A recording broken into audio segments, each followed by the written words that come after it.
Hi everyone, this is Liz with 143 Handmade, and I am back today to do a setup Saturday with you, and I'm going to show you how I make these little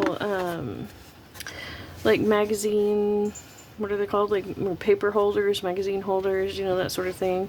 I just find them really handy for all kinds of things. They fit really nice on my shelf right above my desk here. You can cut those little boxes and cover them and make them super pretty to store whatever you want in whatever shape you want. I'm just going to show you how I did this one, you know, this type of a shape, how I go about doing that. And today I'm going to work on this smaller box because I need a few littler ones. Excuse me, I just need a few littler ones for a bunch of different things. And let's see, I'll grab my marker. You don't need a marker, I'm just doing that to help you guys see what I'm doing better. So what I do is I just grab one that I like, and I use that to kind of give me a height reference, you know. So this one works for me height-wise. You know, it's obviously way shorter, but that's okay. So we'll just go ahead and right about there, you know, right about here is where I'm going to cut it. And so I'm using the line of text to get me a fairly straight line. It doesn't need to be perfectly straight, but you know, I want to make sure my line comes all the way around the corner so I can see it. And then I'll just pick a spot to come in, because this flat right here, it does a lot to add strength, I think, you know. Besides that's just the way they're done, right? That's just the look of those magazine racks, right? And so I'll just pick a point, you know, depending on the box that I have, what looks good and all of that. And then I will set my ruler down on those points, you know, and mark it out. You guys might not be able to see that line real good, but I can. You can probably hear my printer going as well. I did turn off the air conditioner for you guys though. So, air conditioner fans, that's a big deal in my world. I don't do that for very much. You know, we've had a really big heat wave and burned up an air conditioner, and so we just installed a new one and we're just kind of trying to baby it. So any excuse to turn it off is good. And then I just take to create these boxes though, I just take my knife and I just cut right along that crease there, and then right along here. And sometimes it helps, you know, to go ahead and keep your ruler there. Okay, the box is kind of crushing on me. So sometimes what I will do, instead of using my knife, is I will get out these little nippers, and I will just cut with the scissors. You know, it really just, whatever tool works for that box best. And then snip it right across. And then what I do is I take off this other top flap. Get it out of the way far enough at least. See, all of this I know is going to just be garbage anyways. And then I just kind of eyeball it across. You know, and I mean, totally measure here. If you're a picky person and you need that to be the same exact, you know, thing and size and shape and all of those things, then of course feel free to measure that out really good. I'm just giving you some inspiration here and some ideas, and how a messy, non-perfectionist person does these things. So here we go. And you see that edge is a little bit wobbly. You can totally go in there and get finicky and fix it if you want. And then what I was going to do on this one to help it be a little bit stronger, I was going to take some of this paper that I've dyed. This is just, I just dyed this with alcohol inks, and I was going to cover it. Because sometimes the covering process, people aren't quite sure how to go about covering such a weird shape. And so put down a good layer of this. This is just some super cheap, you know, like the cheapest white tacky glue I could find. you know, just white school glue, washable. So that's why I'm gonna go ahead and just stick my finger in it and spread it all out to have a nice thin, even layer across the whole thing, out all the way to all of the edges. And if it needs to be, you know, I need to go back and add a little bit more here and there, then that's what I need to do. Okay, so then what I do is I'll just take this and I'll flip it over. And actually I'm going to set it so that way this edge is, where the back of it is where this edge, I can tell that that edge is going to be overlapped. And then I will just roll it over.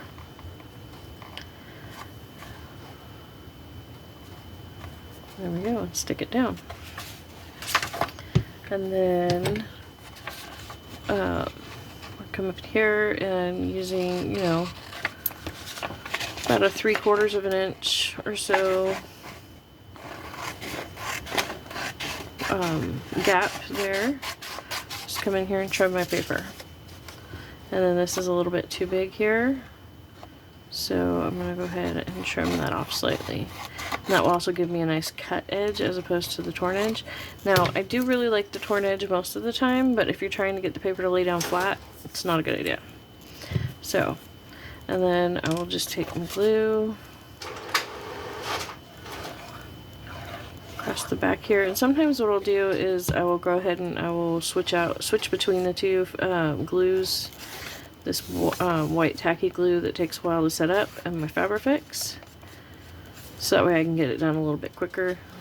Because see, with that side all done up with the white glue, and then if you do this edge right here with the tacky glue or with the Fabrifix, it really holds it down tight, and you don't have to worry about like it coming up, you know, because with white glue I could still pull that up really easily. And then right here on this front edge, do the same thing.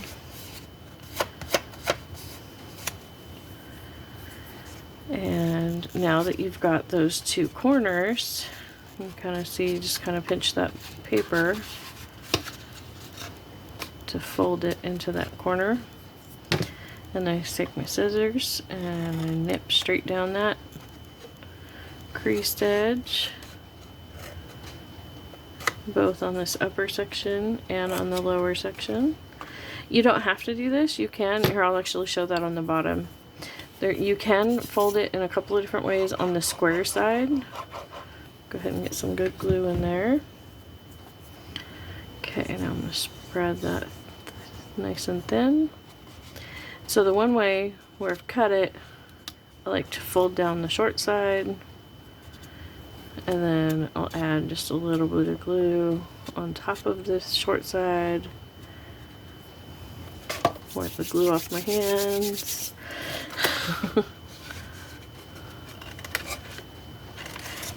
And then fold that down. And see, and over here on this side where it's not cut, you can just fold it like you would a present, you know, where you fold it down like so, and then back over. And it really is personal preference. I use both of those folds in different situations at different times, based on, you know, on a lot of different things, but they both work great. Now on this upper area, we've got one more. See, we've got this flat right here, and then onto this angle. What I like to do is I put my glue on my paper, like so, and I fold that down and around that edge. And give that just a second to hold in while that's grabbing before I manipulate that other edge. I will do a similar thing down here, but I am going to go ahead and, sorry if you're hearing that noise, it's my printer making very weird noises. Don't know what's going on with that. Hope nothing too dramatic. Just a piece of paper stuck or something. Okay. There we go. So So I fold those edges down, and then right here at the top, go ahead and pinch it down. Okay, see this comes too far, so I'm just going to get in there and trim off that little bit of piece of paper. See that?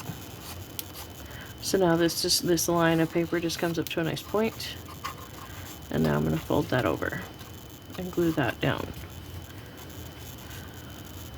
There we go. And then I'll do essentially the same thing on the other side. Oh, that's not my printer, that's my daughter's dog coughing. Sorry about that. Hope it's not bothering anybody. I'm sure he's okay. Or if he's not, he'll come out in a second. No, I'm sure he's fine. He makes little coffee noises because he's got allergies. But as you can see with the white glue, you kind of need to go back and kind of massage it a little bit. And you'll get these lovely wrinkles. But I really like the wrinkles as opposed to the, you know, it being bulbous and not stuck down. So I'll go ahead and go back and massage the paper on into that glue. And then, let's see, is this side, will this be big enough? Yeah, I'll be able to just use this other piece of the same paper to do this other side. So thank you so much for joining me for these setup Saturdays. We're going to be going through all kinds of different things. Like I said, I'm going to show you my camera setup and, you know, just all kinds of different things of how I have everything in my world set up. That's everything in my crafty world, you know.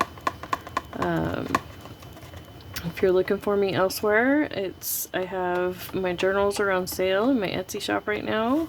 This is August of 2023, and I have another series of just started of junk journals that showing you the process, and then those will be for sale later in the month. And I've got my sewing Sundays and my threaded Thursdays. So I have a lot of stuff going on. Come join me. You never know what I'm going to be up to. I never know what I'm going to be up to. Planning's not my strong suit. So there we go. Let's see. Did I fold that? No. Go ahead and cut it first. There we go. Fold this over, cut this over, I mean. And so that's the only scrap from that paper. And this I will throw into my little scribblets for my junk journals. And I will sew that onto any number of fabulous things. So, another little tip for you if you're gluing two surfaces together and you don't want the glue to spooge out.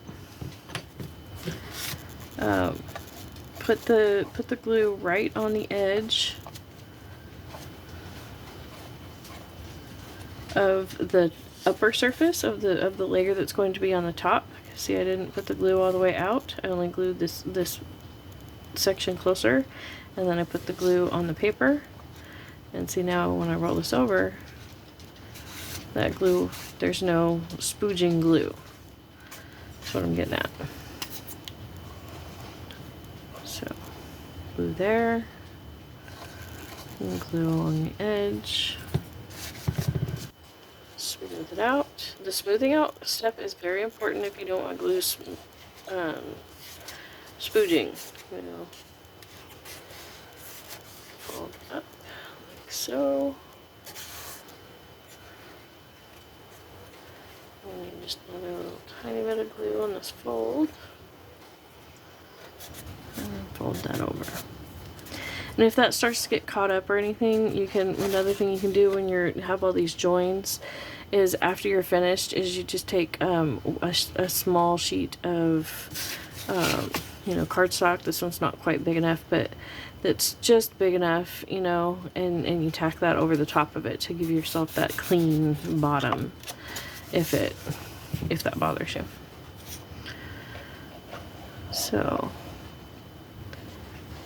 I can't tell you all how much I appreciate every minute we spend together. Thank you, thank you. And don't forget to check out, you know, all my other stuffs, listings and videos and, you know, everything else. And let's see, I think that just about does it. I've shown you everything I can show you on this one. And I think you guys get the idea of what it will look like when it's all finished. So, oh, I forgot to trim my, see, that's what happens if you try to fold it in without cutting. It won't go.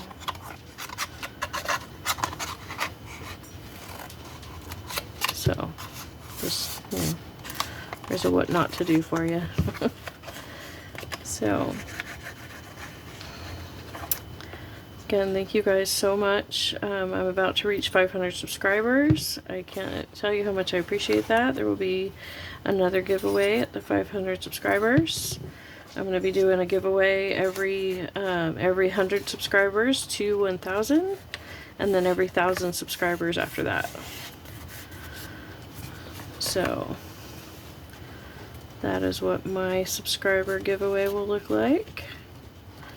My subscriber giveaway schedule.